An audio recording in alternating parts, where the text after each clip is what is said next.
Hello friends, welcome to SSC coaching centre. दोस्तों, आज के वीडियो में बात करेंगे प्रॉफिट एंड लॉस के प्रश्नों की। लाभ हानि के प्रश्न देखेंगे और आप अच्छे से जानते हैं लाभ हानि कितना इंपॉर्टेंट चैप्टर है, तो पूरा वीडियो देखिएगा। चलिए स्टार्ट करते हैं। पहला प्रश्न है, एक वस्तु को 12% लाभ तथा दूसरे को 4% हानि पर बेचा जाता है, तो दोनों वस्तुओं के विक्रय मूल्य का अनुपात ज्ञात करें। देखिए, एक वस्तु को 12% के लाभ पर बेचा जा रहा है, 12% के लाभ पर, और दूसरी वस्तु को 4% की हानि पर बेच रहे हैं, 4% की हानि पर। अब आपको एक बात बहुत अच्छे से पता है कि लाभ की जब बात करते हैं तो 100 में जोड़ के लिखते हैं, हानि की बात करते हैं तो 100 में से घटा के लिखते हैं। ठीक है। अब यहाँ पर क्या है, 12% लाभ, मतलब 100 रुपये की चीज़ को वो 112 में बेचेगा, तभी तो 12% का लाभ होगा। जैसे मान लीजिए कोई वस्तु हमारी 100 रुपये की है, उससे हम क्या करेंगे, 12% लाभ का मतलब है कि 100 में 12 जोड़ दीजिए आप। भाई, लाभ को 100 में जोड़ते हैं, ठीक है, लाभ को हमने 100 में जोड़ दिया, हानि को क्या करते हैं, 100 में से घटा देते हैं। ठीक है, मतलब ये है कि 12% का लाभ कमा रहा है तो 100 की चीज़ को 112 में बेचेगा, 4% की हानि कमा रहा है मतलब 100 की चीज़ को 4 कम में बेचेगा वो। ठीक है, तो 100 में 12 जोड़ देंगे, 100 में हमेशा लाभ को जोड़ते हैं और 100 में से हमेशा हानि को घटाते हैं। 100 में 12 जोड़ेंगे 112, 100 में से 4 घटा देंगे 96। ये आपका रेशियो आ गया। आपसे पूछ रहा है वस्तु, दोनों वस्तुओं का विक्रय मूल्य का अनुपात। भाई देखिए, हमने यहाँ पर इनको निकाल लिया, अब इनका अनुपात पूछ रहा है तो कटा लेंगे। दोनों संख्या किसी एक संख्या से कटनी चाहिए, तो ये कटेगा 12 से 6 बार में 12 छिक्के 96, और 12 से कटेगा 7 बार में 12 सत्ते 112। 12, भाई यहाँ पर गलती होगी। ठीक है, ये 12 से नहीं कट रहा, कोई और से कटेगा। 16 छिक्के 96, 16 से कट रहा है, 16 सत्ते 112। ये दोनों संख्या किस संख्या से कट रही हैं, 16 से। 16 छिक्के 96, 16 सत्ते 112, 12 से नहीं कट रहा था, 16 से कट रहा, तो 7:6 आ गया। दोनों वस्तुओं का विक्रय मूल्य का अनुपात पूछ रहा है, तो 7:6 आ रहा है, और 7:6 आपके सी ऑप्शन में है। ये आपके प्रश्न का बिल्कुल सही जवाब है। बात क्लियर है, अच्छे से प्रश्न समझ में आ गया। अब देखेंगे हम अगला प्रश्न। अगला प्रश्न है, एक दुकानदार किसी वस्तु को 800 रुपये में बेचकर 25% लाभ कमाता है, वस्तु का क्रय मूल्य क्या है। ठीक है, 25% लाभ कमा रहा है, 25% लाभ कमा रहा है ना, तो 25% की फ्रैक्शन वैल्यू क्या होती है। भाई 25 लिखेंगे आप, परसेंट का मतलब जानते हैं बट्टे में 100, 25 एकम 25, 25 चौके 100, तो 25% की जो फ्रैक्शन वैल्यू होती है वो होती है 1/4, 1/4 होती है। इतना समझ में आया। याद रखना हमेशा, नीचे वाली वैल्यू आपकी कॉस्ट प्राइस, ठीक है, ऊपर वाली वैल्यू सेलिंग प्राइस। अब देखिए, इसका मतलब ये है, याद रखना प्रॉफिट होती है, मतलब 4 रुपये की चीज़ को 1 रुपये का प्रॉफिट। मेरे कहने का मतलब ये है कि नीचे वाली वैल्यू हमेशा कॉस्ट प्राइस, ऊपर वाली सेलिंग प्राइस, मतलब 4 रुपये पर 1 रुपये का प्रॉफिट। जो बेच रहा है ना सेलिंग प्राइस, मतलब 4 में 1 बढ़ा करके सेलिंग प्राइस है उसका। जैसे 4 रुपये की कोई चीज़ है, उस पर 1 आपने बढ़ा दिया, मतलब 5 रुपये में बेच रहे हैं, इस तरीके से। ठीक है, तो ये मेरा क्या हो गया, कॉस्ट प्राइस, और ये मेरा क्या हो गया, सेलिंग प्राइस। कॉस्ट प्राइस मेरा कितना है, 4 है, और 4 में 1 जोड़ करके बेच रहे हैं, मतलब 5 में बेच रहे हैं। ठीक है भाई, 4 रुपये की चीज़ पर 1 का प्रॉफिट, मतलब 4 की चीज़ को 5 में बेचेंगे। इतना क्लियर हुआ। अब यहाँ पर देखिए, हमारा कॉस्ट प्राइस निकालना है। आपसे क्या पूछ रहा है, क्रय मूल्य। क्रय मूल्य मतलब कॉस्ट प्राइस। सेलिंग प्राइस दे रखा है 800 रुपये में बेचकर 25% लाभ कमा रहा है, मतलब सेलिंग प्राइस आपको दे रखा है 800 रुपये में। यहाँ पर सेलिंग प्राइस अनुपात में 5 है और रुपये में कितना है, 800 है, तो 5 बराबर 800 के, तो 5 से ये जो 800 है ये कितने गुना पर है भाई, 5 से 800 कितने गुना पर है, 5 से डिवाइड दे दो उसमें। ठीक है, 5 से डिवाइड दे दो, 5 एकम 5, 3 बचेगा 30, 5 छिक्के 30 और 1 जीरो, 160 गुना पर है। जब सेलिंग प्राइस 160 गुना है तो कॉस्ट प्राइस भी आपका कितना हो जाएगा, 160 गुना। ठीक है, 16 चौके 64 होता है, और 1 जीरो मतलब 640। तो कॉस्ट प्राइस क्या है, 640 है, और सेलिंग प्राइस क्या है, 800। 640 की चीज़ को 800 में बेचेंगे तो प्रॉफिट कितने का, 25% का प्रॉफिट हो जाएगा। तो क्रय मूल्य पूछ रहा था, क्रय मूल्य कितना भैया, 640 रुपये है, 640 दे रखा है सी ऑप्शन में। ये आपके प्रश्न का बिल्कुल सही जवाब हो जाएगा। बात क्लियर हो गई। अब देखेंगे अगला प्रश्न। अगला प्रश्न है, किसी वस्तु को 7,840 रुपये में बेचने पर 12.5% की हानि होती है, वस्तु का क्रय मूल्य ज्ञात करें।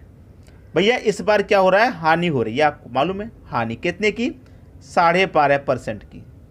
ठीक है, अब इसको फ्रैक्शन वैल्यू कितनी होती है भाई, 12.5% की फ्रैक्शन वैल्यू कितनी होती है, 12.5% की फ्रैक्शन वैल्यू आप आसानी से निकाल सकते हैं। कैसे, 12.5% का मतलब आप अच्छे जानते हैं, बटे में 100। अब दशमलव यहाँ से हटाएंगे तो दशमलव बाद एक संख्या तो एक जीरो आ जाएगा। ठीक है, क्लियर। अब देखिए इसे कटा लो, 25 से ये 5 बार में कटेगा, 25 चौके 100 और एक ही जीरो मतलब 40। अब इसे कटा लो, 5 एकम 5, 5 अट्ठे 40 मतलब 1/8। 12.5% की जो फ्रैक्शन वैल्यू होती है वो होती है 1/8। अब वही पहले की तरह ये कॉस्ट प्राइस।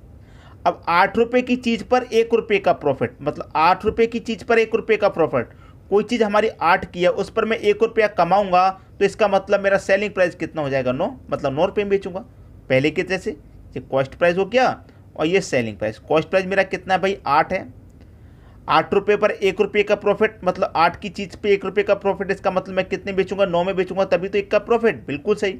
यहाँ विक्रय मूल्य कितना है, 7,840। यहाँ विक्रय मूल्य कितना, 9, तो 9 7,840 के बराबर है।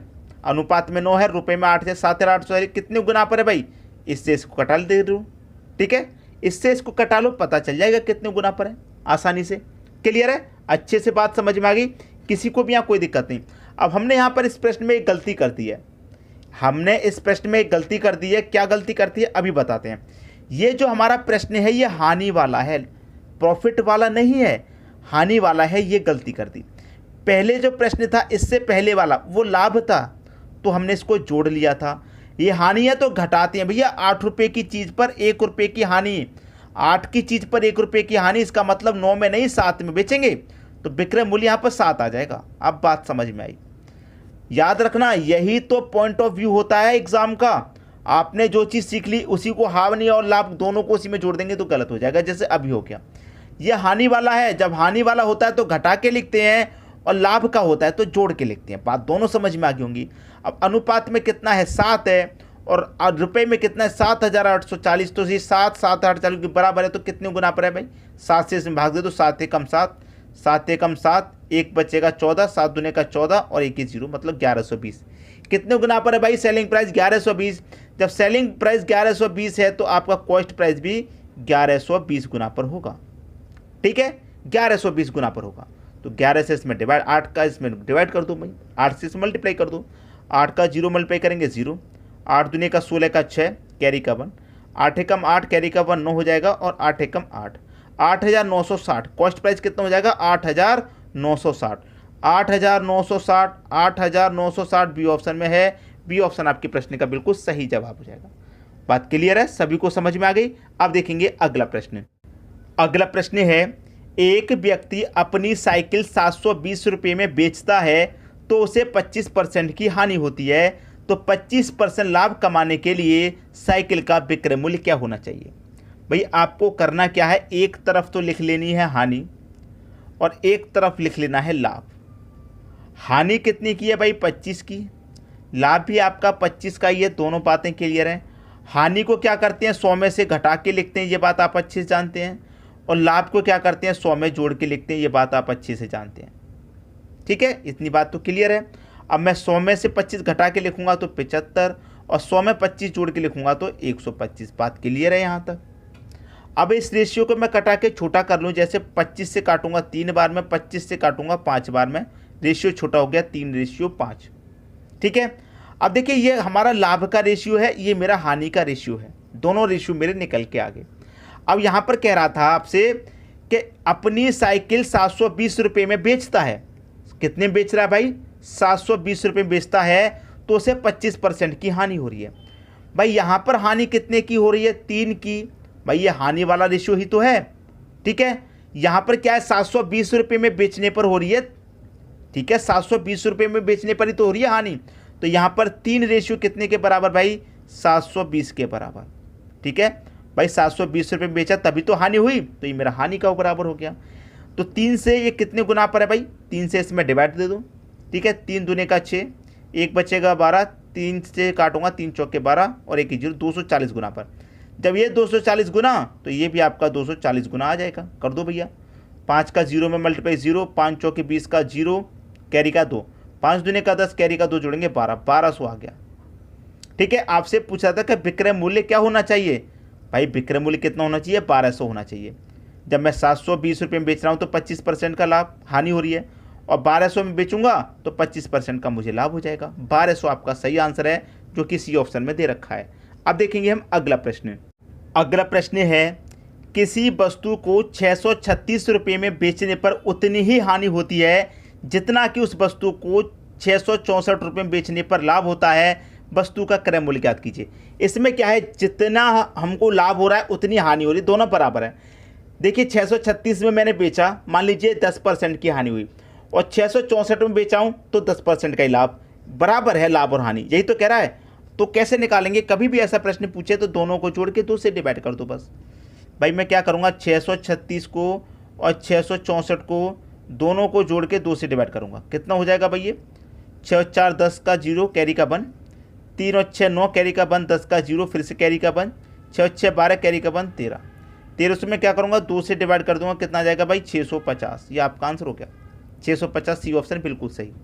ठीक है 650। अब इसको चेक कर सकते हैं, जैसे 650 है मेरा क्रय मूल्य। ठीक है 650 है ना, कितने में बेचा भाई हमने, यहाँ पर 636 में बेचा पहले, और यहाँ कितने बेचा, 650 की चीज़ को 664 में बेचा।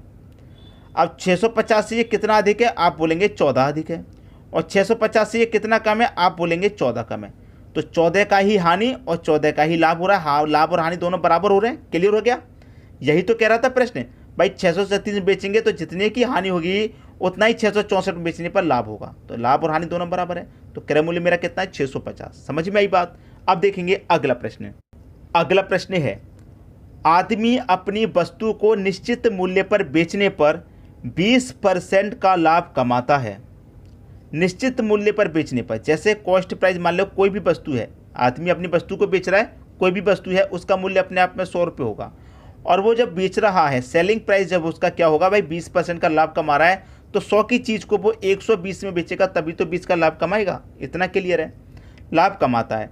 यदि वह उसे दुगने मूल्य पर बेचता है, पहले तो बेच रहा है 120 में, कह रहा है कि यदि वह उसे दोगुने मूल्य पर बेच रहा है, कितने मूल्य पर भाई, 2 गुने मूल्य पर बेचे, 2 गुने मूल्य पर, तो 120 के 2 गुना कितना हो जाएगा, 240 हो जाएगा। 2 गुने मूल्य पर बेचता है तो उसका प्रतिशत लाभ क्या है भाई। देखिए कितने की वस्तु थी, 100 रुपये की, लेकिन बेच कितने का रहा है वो, अब 240 में। 100 रुपये की चीज़ को कितने में बेच रहा है, 240 में। 100 रुपये की चीज़ को 240 में बेच रहा है, तो हमसे कह रहा है कि उसका प्रतिशत लाभ, 100 की चीज़ को 240 में बेचेंगे, कितने का लाभ भाई, 100 रुपया तो क्रय मूल्य, इसको घटा दो, 240 में से मैं 100 रुपया क्रय मूल्य को घटा दूंगा, तो फायदा कितने का हो रहा है, 140 का हो रहा है कि नहीं हो रहा, फायदा हो रहा है 140 का। कितने पर हो रहा है भाई, कॉस्ट प्राइस पर हो रहा है, कॉस्ट प्राइस मेरा 100 है, और प्रतिशत में पूछ रहे तो प्रतिशत के लिए क्या करेंगे, 100 से गुना, सिंपल, 100 से 100 कट जाएगा, 140 आपका आंसर आ जाएगा। तो प्रतिशत लाभ क्या है, 140%। डी ऑप्शन आपके प्रश्न का बिल्कुल सही जवाब है। अब देखेंगे अगला प्रश्न। अगला प्रश्न है, एक आदमी एक मेज 450 रुपये में खरीदता है और इसके विक्रय मूल्य पर 10% लाभ की गणना करता है, तो मेज का विक्रय मूल्य क्या होगा। अच्छा प्रश्न है। 10% लाभ, भाई 10% लाभ की फ्रैक्शन वैल्यू कितनी हो जाएगी, 1/10। ठीक है भाई, 10/प्रतिशत का मतलब 100, तो 10 एकम 10, 10 दाम 100, 1/10 होती है। नीचे वाली वैल्यू कॉस्ट प्राइस मैंने आपको पहले ही बताया, और नीचे में एक ऊपर का जोड़ देंगे, तो 10 रुपये की चीज़ पर 1 रुपये का प्रॉफिट, मतलब 10 की चीज़ को आप 11 में बेचेंगे। ठीक है, तो ये क्या हो जाएगा मेरा कॉस्ट प्राइस, ये हो जाएगा मेरा सेलिंग प्राइस। भाई लाभ है इसलिए जोड़ रहे हैं, अगर हानि होता तो घटा देते। कॉस्ट प्राइस मेरा कितना, 10 की चीज़ को 1 लाभ पर बेचेंगे, इसका मतलब 11 में बेच रहे हैं, तभी तो 1 का लाभ। लाभ की बात है इसलिए जोड़ रहे हैं, अगर हानि कह देता तो घटाते। ठीक है, क्लियर है इतनी बात, कोई दिक्कत नहीं है। अब यहाँ पर कह रहा है कि विक्रय मूल्य क्या होगा, जबकि हमें कॉस्ट प्राइस दे रखा है 450, यहाँ पर कॉस्ट प्राइस 10, यहाँ पर कॉस्ट प्राइस मेरा 450, कितने गुना पर है भाई, कितने गुना पर है। ठीक है, कितने गुना पर है। अच्छा प्रश्न है कि नहीं है, बताइए प्रश्न मेरा अच्छा है या नहीं है, बेहतरीन प्रश्न कहेंगे इसको। 10 से 450 कितने गुना पर है, आप कहेंगे 10 से 450 मेरा कितने गुना पर होगा, तो 10 से मैं से कटा दूंगा, 1 0 से 1 0 गया, मतलब 45 गुना पर है। ठीक है, तो इसका मतलब ये भी कितना हो जाएगा, 45 गुना हो जाएगा। 11 पंजे 55 का 5, ठीक है, कैरी का 5, 11 चौके 44, 44 में क्या जोड़ेंगे, 5 जोड़ेंगे तो 49, मतलब 495। आपके प्रश्न का जो सही आंसर हो जाएगा वो कितना हो जाएगा, 495। 495 कहाँ दे रखा है, आपके बी ऑप्शन में दे रखा है। ये आपके प्रश्न का क्या हो जाएगा, बिल्कुल सही आंसर। बात क्लियर है, किसी को भी प्रश्न में कोई समस्या नहीं होगी। आपसे क्या पूछ रहा था, विक्रय मूल्य, विक्रय मूल्य पूछ रहा है। विक्रय मूल्य मतलब सेलिंग प्राइस क्या हो जाएगा, 495, जो कि बी ऑप्शन में दे रखा है। उम्मीद करूंगा सभी प्रश्न आपको अच्छे से समझ में आ गए होंगे, किसी भी प्रश्न में आपको कोई समस्या नहीं होगी। ठीक है दोस्तों, वीडियो देखने के लिए आपका बहुत बहुत धन्यवाद।